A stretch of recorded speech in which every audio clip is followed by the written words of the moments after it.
साहब तरीन एक नोटिफिकेशन किया गया था। सीएम सुहेल अफरीदी साहब को यहाँ पे तलब किया गया था, वो यहाँ पे नहीं है। धमकियाँ दी हैं सेम सुहेल साहब ने इलेक्शन कमीशन ऑफ पाकिस्तान के एहलकारों को, पुलिस को, और अब वो आना चाह रहे थे, आए क्यों नहीं है, क्या रीज़न है? बिस्मिल्लाहिर्रहमानिर्रहीम। ये जितने भी आपने सवालात किए हैं मैं सबको रद्द करता हूँ। सुहेल ने कभी भी किसी को कोई धमकी नहीं दी है। अलबत्ता उन्होंने एक बड़ा वाज़ेह पैगाम दिया है और ये सबके लिए दिया है कि जितने भी एहलकार हैं और जितने भी इलेक्शन में मामूर एहलकार हैं, उन सबको कहा गया है कि आप लोगों ने किसी भी प्रेशर में नहीं आना, आप लोगों ने धांधली नहीं करनी, आप लोगों ने वो फार्म 47 फार्म 45 वाला काम नहीं करना। आप लोगों ने कानून के मुताबिक जिस का वोट पोल हुआ है तो उस बक्से से वही वोट जो है वो निकलना चाहिए। तो ये तो बहुत आइन के मुताबिक ये बात की है। लेकिन मुझे अफसोस इस बात का हो रहा है कि इलेक्शन कमीशन के पास तो न सो मोटो का इख्तियार है, न किसी ने पिटीशन फाइल की है, और न इस सिचुएशन में कानून में कोई ऐसा शिक मौजूद नहीं है कि इलेक्शन कमीशन जो है वो बजाते खुद ऐसा नोटिस ले सके और उनको तलब कर सके। दूसरी बात यह है कि अभी तक हमारे सामने न सुहेल के खिलाफ कोई शोकास नोटिस आया है, न वहाँ पर इलेक्शन जो है उसको रोका है। तो आज जो उसकी तलबी की गई है वो भी एक व्हाट्सएप ग्रुप में एक मैसेज जो चल रहा है।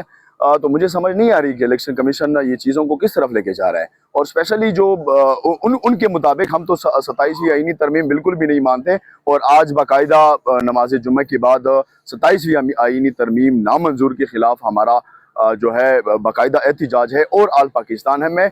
लेकिन उसके मुताबिक जो सुप्रीम कोर्ट के पास जो सो मोटो के इख्तियारात हैं वो भी वापस ले लिए गए हैं।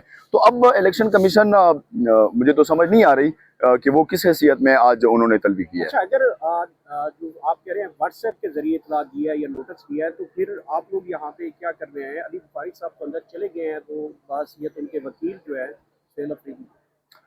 बिल्कुल आप सही कह रहे हैं, हम भी आए हुए हैं। एडवोकेट जनरल साहब को भी हम कल हमने बुलाया हुआ था कि इससे पहले भी एक पेंडोरा बॉक्स खुला था और किसी ने पिटीशन फाइल की थी। जब हम यहाँ पे आए इलेक्शन कमीशन, तो वहाँ पे पता चला कि यहाँ पे ना कोई वो उज़ैर नामी बंदा है और ना ऐसी कोई पिटीशन फाइल हुई है। आज जब हम आए हैं तो हम जो हकीकत है, हकीकत को अयां करने के लिए हम यहाँ पे आए हुए हैं कि आया अगर ऐसी सच लाई कोई है, अगर कोई पिटीशन आई है तो वो पिटीशन हमें दे दें, अगर शोकाज नोटिस है तो शोकाज नोटिस का हम रिप्लाई जमा कर लेंगे।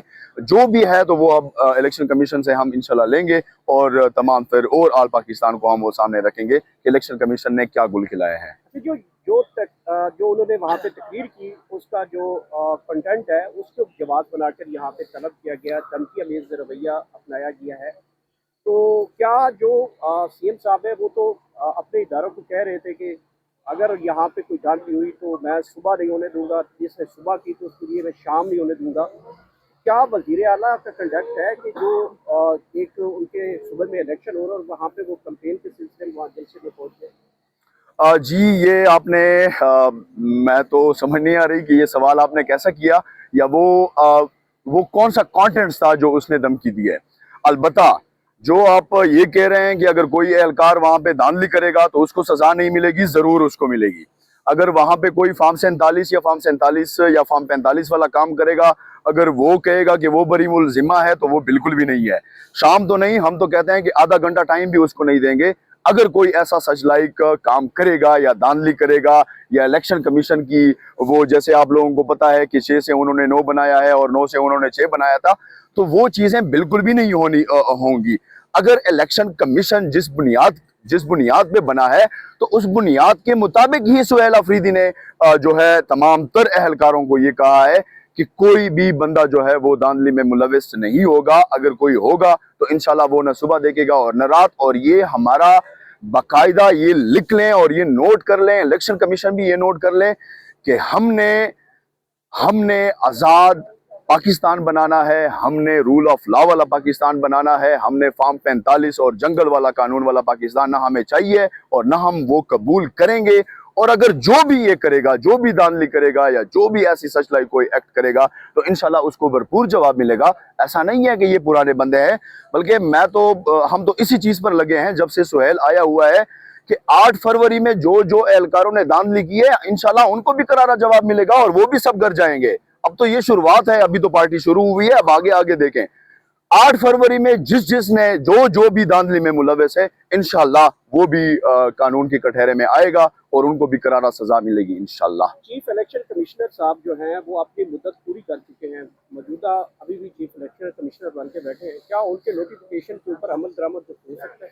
हाँ, देखो मैं तो ये कहता हूँ कि मुल्क में माशाल्लाह आजकल जो है वो जंगल का कानून है और जंगल के कानून के मुताबिक यहाँ पे इलेक्शन कमीशन भी बैठा हुआ है और लोगों को इस्तिस्ना भी मिल रही है, बहुत बड़े बड़े लोगों को, और बहुत बड़े बड़े लोग और भी ऐसे हैं कि उनकी मुद्दतें खत्म हुई हैं और वो अब भी बैठे हैं। लेकिन जो जो चीजों को चला रहा है, जब उसका नोटिफिकेशन हो रहा था वो भी रिटायर हुआ था, 26 को वो रिटायर हुआ था, 29 का उसका नोटिफिकेशन हुआ। हकीकत क्यों नहीं बयान कर रहे हैं, सारे कौम को बताएं कि हकीकत ये है कि जो आजकल जंगल का कानून मुल्क में बनाया हुआ था, बजाहिर तो वो भी रिटायर हुआ था, लेकिन फिर भी उसको 2 दिन के बाद उसका नोटिफिकेशन किया गया। तो यहाँ पे जो इलेक्शन कमिश्नर बैठा हुआ है उसकी भी हैसियत यही है। लेकिन जो मुल्क में जंगल का कानून है, इंशाल्लाह ये मुल्क इससे आजाद होगा और मुल्क में रूल ऑफ लॉ होगी और आजाद खारजा पॉलिसी के साथ इंशाल्लाह पाकिस्तान जो है वो आगे चलेगा। जो मामला चला है, सुहेल खान अफरीदी नाअहली की तरफ जा सकते हैं। ये कोई खाला जी का घर तो नहीं है कि नाअहली की तरफ जा सकता है। अलबत्ता अगर ये हो सकता है कि बज़ाहिर तो हमें ये लग रहा है कि मुल्क में मार्शल लॉ तो लगा हुआ है, लेकिन जो चीजें चल रही है और स्पेशली कल जो IMF में बयान दिया है, तो पहले वो अपने करतूत को ठीक करें, बाकी फिर बाद में लोगों को नाअहल करें। स्पेशली मैं तो कहता हूं कि आज और आल मीडिया जो है वो IMF की उस रिपोर्ट पे जो है आज पूरा मीडिया टॉक और हर एक शो जो है उस पे होना चाहिए कि ये सामने मेरे सामने है वजीर आजम हाउस कि उन्होंने क्या करतूत किए हैं प्रीवियस 29 महीने में। शुक्रिया, मिलते हैं जी।